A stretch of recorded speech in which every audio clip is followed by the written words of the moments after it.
جوان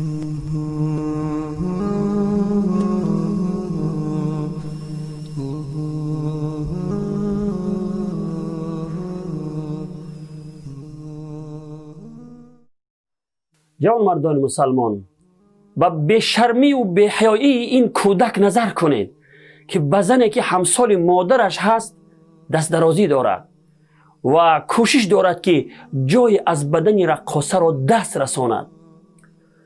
حالا این یکی از هزاران کودکی است که تا به همین درجه بی‌حیا شده اند، بلکه از این هم بدتر.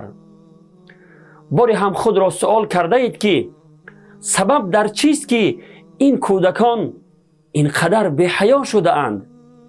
بله، واقعا این کودکان وقتی ما را دیدن که چنین رقصه های بی‌حیایی میکنیم، آنها هم یاد گرفتند. یعنی خود ما گناهکار هستیم. این خود ما هستیم که فرزندان این ملت را به بی‌حیایی میکشانیم و آینده این ملت را به تباهی و بربادی میکشانیم و دیر یا زود غضب پروردگار بر سر این ملت می آید.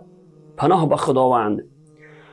قسم به عظمتی الله که هر کاری بی‌حیایی که میکنیم و در شبکه ها پهن میکنیم، زمینه تباهی و بربادی این ملت را فراهم میکنیم.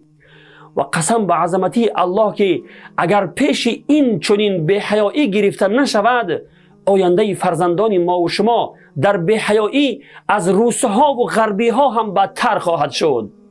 پناه به خداوند. به آینده این ملت کمی اندیشه کنید جوان مردان مسلمان.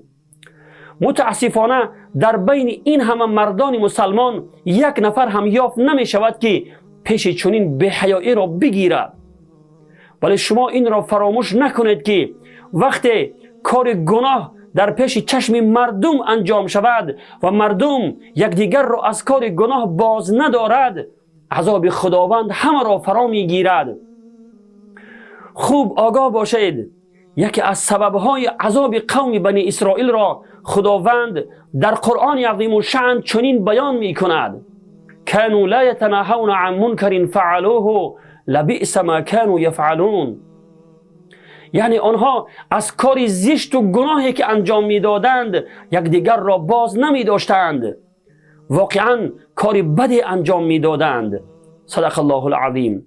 پس وقتی چنین کارهای حرام را انجام میدهید و یکدیگر را از کار گناهی که انجام میدهید باز نمیدارید، انتظار عذاب پروردگار باشید.